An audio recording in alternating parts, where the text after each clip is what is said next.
Hi, this is Bill Boydston again. This is video number 2 of a set of instructional videos that we're creating for our maintenance department on our maintenance applications on how to use them. The application we're going to go over now is BMMS, which basically stands for BMMS Maintenance Management System. And what it is a web-based data table entry method. And it also uses the MP2 database and queries it to get information so it can log information that we put into it into a database that we can search for a record later. So to start off with, what we're going to do is we're going to log into BMMS, and you can get there by opening up any web browser that's connected to our intranet. And you can use Firefox. I'm using Chrome right now. You can also use Internet Explorer. Basically, you'll type in bmms.bama.com, you'll hit enter, and you'll come into this BMMS log. So you'll enter your username and your password and click login. Now, your entry, your main screen, and won't look quite like mine. I've been given administrator rights to manage this system. And basically what you're going to see is make log entry, view logs, view work orders, check inventory, and view parts logs. The create blue tag, view blue tag, the maintenance schedule, production schedule reports, administer users and administer groups won't be available to you. Basically all this is used for is for me to go in there and manage new employees moving from shift to shift, so I'm able to change what crew I'm going to or you're going to, and what group or team you belong into, whether you're a mechanic and if you're active, and so forth. I can change what group you belong to. It gives you specific rights that you would see here in the administrator groups.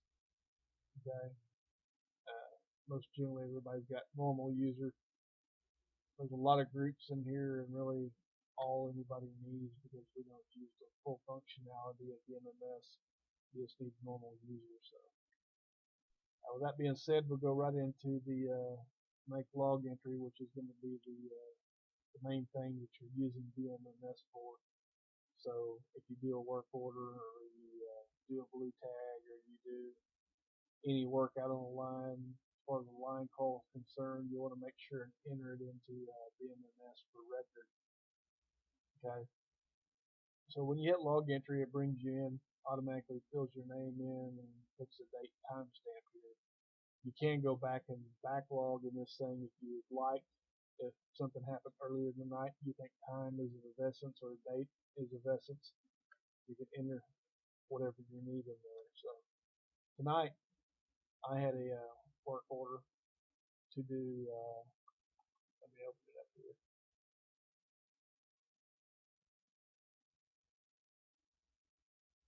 To do the chain inspection, and I got that from the work schedule board. It's a monthly check that I have to do. And if I scroll down here to where my name is at, you'll see it is D-131605. And if I just open that up and look at it, it's compliance maintenance plan type work order, and it's a monthly. And I've got 1, 2, 3, 4, 5, 6, 10, 11 pieces of equipment in here, and it's all of our lift chains with hooks, and I've got to basically go down there and inspect each one of these and make sure it's still in working condition and it's safe. So after I do that, I take this work order number and I go enter it into BMMS as completed. It was assigned to me to do tonight. So D-131605. So go back into BMMS and the equipment ID. So what this is a piece of equipment you worked on. So the chains are actually pieces of equipment that we have to keep track of. So I'll be able to search in here by typing in BFD main, as you saw a while ago. Should give me a list of objects that are pieces of equipment that are start with BFD mate, and most of this stuff is things we'll find in the shop. So if I scroll down here to the 05s, I see there's a BFD mate 005 lift chain reference. I'm going to use it as my piece of equipment. So I would roughly spend an hour working on this, but for illustration purposes, I'm going to say I spent 45 minutes doing it.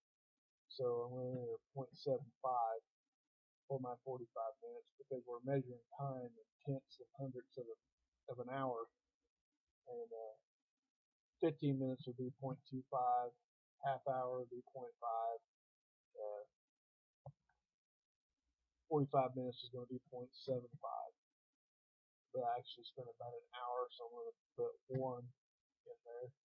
If somebody had helped me with it, I would click on Add Person and select their name from the drop down list and then put their time on it as well. But nobody helped me with it, and it's something that I do monthly.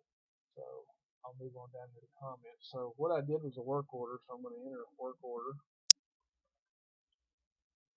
and basically state what I did was I completed the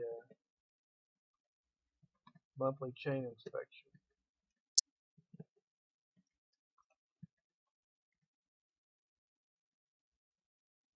And then it was a work order entry. Click that check mark, drops this down, so I should be able to enter my work order number, which was D-131605,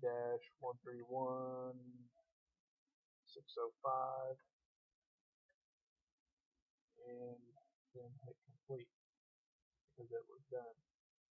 Now, if I hadn't completed it, I don't want to click that box. I'm going to leave it empty, but it is complete, so I'm going to check it. Some other things you want to know on here, and I'm pretty much done with this entry. It's about as simple as you can get, but you've got a checkbox here for operational issue. You've got a checkbox here for follow-up required. You've got part numbers and quantities here, and we'll explain those real briefly. Operational issue, let's just say I went to the line 1 K&R. They were having issues, either something that an operator had caused, or maybe they had some bad boxes or bags, and they called us up there and we spent some time working on it, to help them out, and we would mark this as operational issue by putting a check in that box. Okay.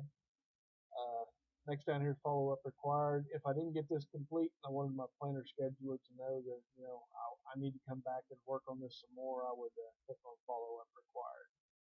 Okay. So it is complete, so I'll mark complete here. Now, if I had to do parts on for a work order, or I did a line call that required me to do parts, if you know your part number, you could enter it in here, the quantity that you used. If you don't know what it is, you can do a search and find them here, and you can add them as many parts as you checked out. And then after that's all done, you can click submit, and that would enter it into the database. So for my work order and just for training purposes right now, I've got everything entered as I need it, and I'm ready to click submit. So what I'm going to do is hit submit, and that work order is now entered. So by doing so, what has happened, we go back to the work scheduler, you'll notice here I don't have a check mark in this box. If I go up here and update this screen, we'll notice that a check mark should appear in this box showing that work has been completed. So there it is. You see the little green dot in the box, that means somebody's done work on it and it's not completed. So it's kind of like the follow-up deal. If you did work on it, it's not completed, you'll have a little green dot in the box. And this shows that no work has been entered. So that being said, that's a basic entry into BMMS, and I've got other videos that are coming up on YouTube, so stay tuned for those.